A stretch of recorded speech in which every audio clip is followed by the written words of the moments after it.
कहते हैं गणेश चतुर्थी के दिन गणपति बप्पा का धरती पर आगमन होता है।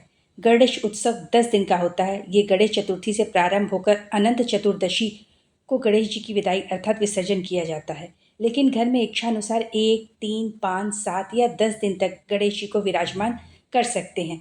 इस साल यानी 2025 में गणेश चतुर्थी 27 अगस्त बुधवार को मनाई जाएगी।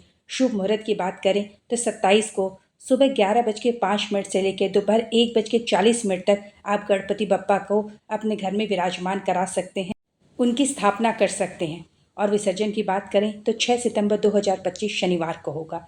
आज इस वीडियो में मैं आपको बहुत ही सरल तरीके से घर पर बिना किसी की सहायता के कैसे गणपति बप्पा को विराजमान कराएं, कैसे उन्हें स्थापित करें, इसके बारे में बताऊंगी, जिसमें सामग्री से लेकर उनकी आरती तक सभी नियम सभी कुछ शामिल होगा। तो इस वीडियो को पूरा देखें और घर पे अपने ही हाथों से गणपति बप्पा को विराजमान कराएं, उनकी स्थापना करें। तो आइए वीडियो को शुरू करते हैं। सबसे पहले सामग्री की बात करें।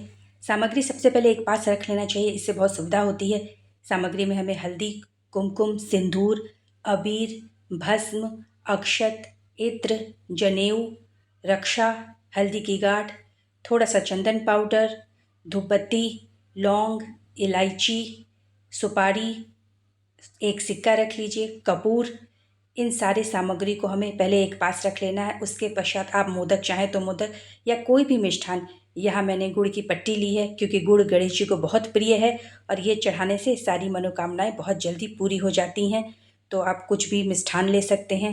उसके अलावा उनके लिए वस्त्र लीजिए। जनेऊ तो है लेकिन वस्त्र भी लेना है, तो आप कोई कपड़ा ले सकते हैं या फिर ये एकदम प्योर कच्चे सूत का बना हुआ वस्त्र है जो बाज़ार में मिल जाता है, तो इस तरह का कोई आप वस्त्र ले सकते हैं गणेश जी के लिए। इसी के साथ एक प्लेट में, एक छोटे से बर्तन में आप चावल भर के ले लीजिए, जिसके ऊपर हमें कलश स्थापना के समय में नारियल रखना होगा और माला फूल लेना है। माला फूल लाल रंग का कोई फूल हो तो बहुत सुंदर है।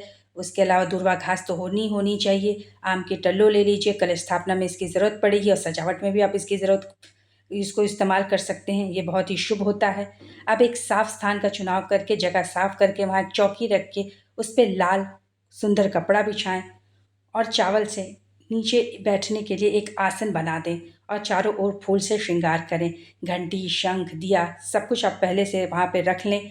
और मिष्ठान भी, जैसे मैंने यहाँ पे सूखे नारियल और गुड़ रखे हैं और पट्टी मैंने चढ़ाई है, तो इस तरह से आप कुछ भी मिष्ठान वहाँ पे पहले से ही लगा के रख सकते हैं। उसके पश्चात एक प्लेट में चावल भर लें, जिसे आसन के रूप में रख के उसके ऊपर 9 सुपारी रख के 9 ग्रह के प्रतीक के रूप में पूजन करेंगे।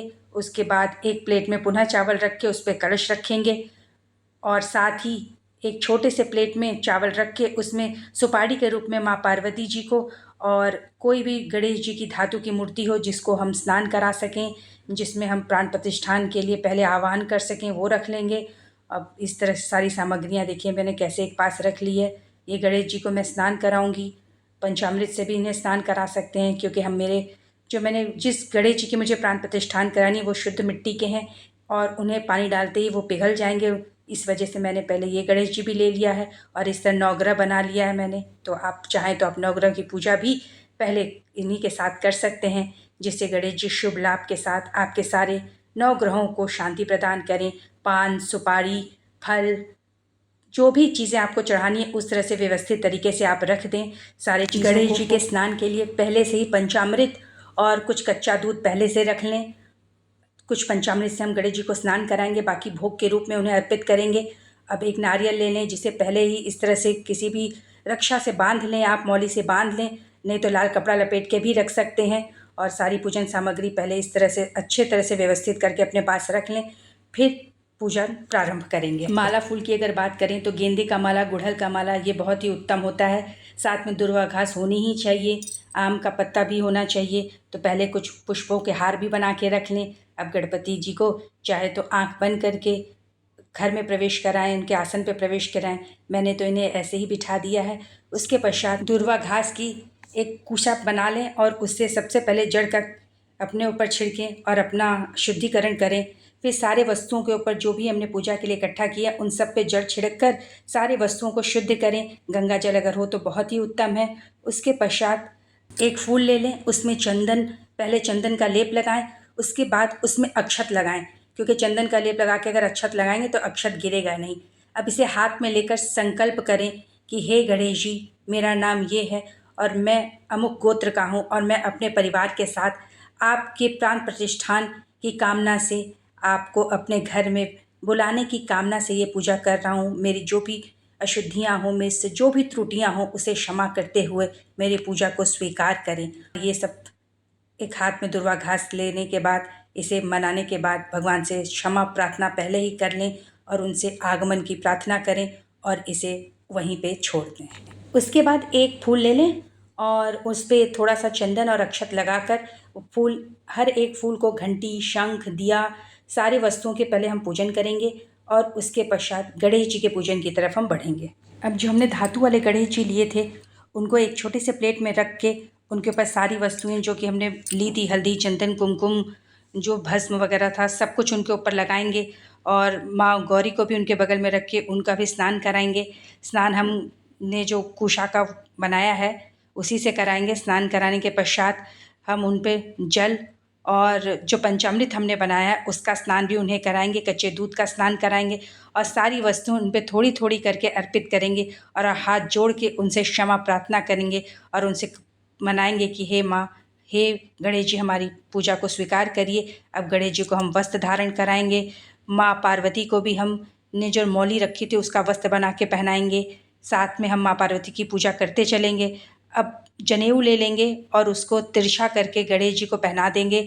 जनेऊ हमेशा तिरछा पहनाते हैं तो गणेश जी को हम तिरछा करके जनेऊ पहना देंगे और उसके पश्चात माँ पार्वती को भी हमने मौली से वस्त्र बनाया है, वो हम सुपारी रूप में जो माँ पार्वती को हमने माना है उनको वो पहना देंगे। उन लोग को सिंदूर का टीका लगाएंगे, अक्षत छिड़केंगे। उसके बाद पुष्प लेंगे और फूल लेकर उसमें इत्र लगाएंगे और गणेश जी को और माता पार्वती को फूल में इत्र लगाकर अर्पित करेंगे। तो इत्र को ऐसे डायरेक्ट नहीं, उसे किसी भी फूल में लगाकर उसे गणेश जी और माता पार्वती को अर्पित करें। गणेश जी को माला का हार पहनाएं, पुष्प अर्पित करें, नैवेद्य अर्पित करें। नैवेद्य जो आपको पसंद हो वो अर्पित करें। मोदक लें, लड्डू लें। मैंने यहाँ सूखा मेवे के तौर पे नारियल और गुड़ लिया है। उसके ऊपर थोड़ा दुर्वा घास रखें, अर्पित करें और उसे आचमन करके गणेश जी से प्रार्थना करें कि हे गणेश जी भगवान, इसे अमृत समझ के आप इसे ग्रहण कर लें। अब कलश पूजा की तरफ चलते हैं। जो कलश हमने चावल के ऊपर रखा था उसमें थोड़ा सा पानी डालें, उसे हाथ जोड़ें, उसके अंदर अक्षत डालें, एक सुपारी डालें, सिक्का डालें और थोड़े से दुर्वा घास डालें।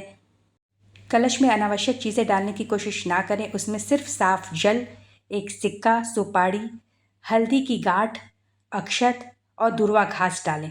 उसके पश्चात उसमें आम की पत्तियां लगाकर उस पर नारियल बिठाएंगे। नारियल को वस्त्र के रूप में पहले से ही मौली हमने लपेट दिया है या कच्चा सूत आप लपेट सकते हैं वस्त्र रूप में। अब जो हमने छोटे से प्लेट में चावल भर के रखा था उसे उस कलश के ऊपर पहले रखेंगे, उसके बाद उस पर नारियल रखेंगे। नारियल की भी पूजा करेंगे। अब कलश की पूजा करेंगे।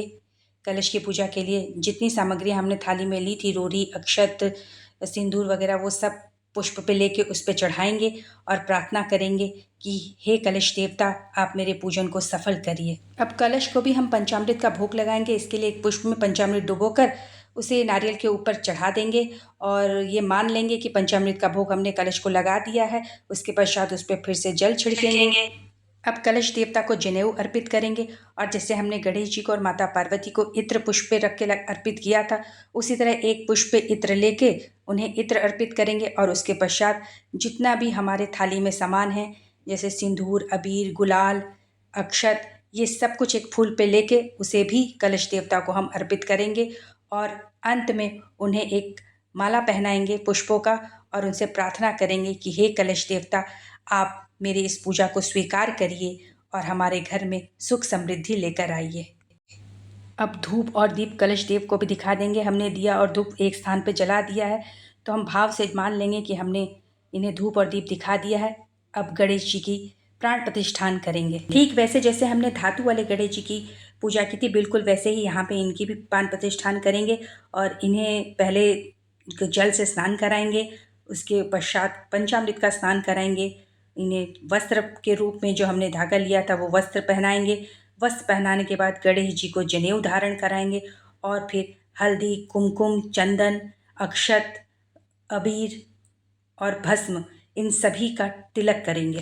मैंने यहाँ सारा तिलक इनके चरणों में किया है। आप चाहे तो माथे पर भी कर सकते हैं। उसके पश्चात दुर्वा घास अवश्य चढ़ाएंगे। दुर्वा घास कम से कम 11 चढ़ाएं और गम गणपते नमः मंत्र का जाप करते रहें। और दुर्वा घास को चढ़ाते समय तो विशेषकर गणेश जी का जाप करें। उसके पश्चात इन्हें मिष्ठान भोग अर्पित करें, माला फूल अर्पित करें।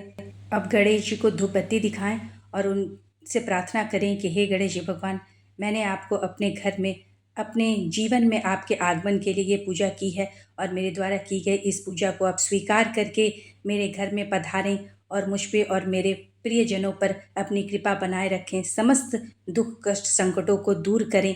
ऐसी प्रार्थना गणेश जी से करने के पश्चात अपनी मनोकामना पूर्ति के लिए उन्हें जो गुड़ की पट्टी बनाए थे वो गुड़ की पट्टी अर्पित करें। गुड़ उनको अत्यधिक प्रिय है और पहले समय में गुड़ ही रहता था, तो गुड़ की पट्टी शुद्ध भी होती है, तो उसे चढ़ाना बहुत ही शुभ फलदायक माना जाता है।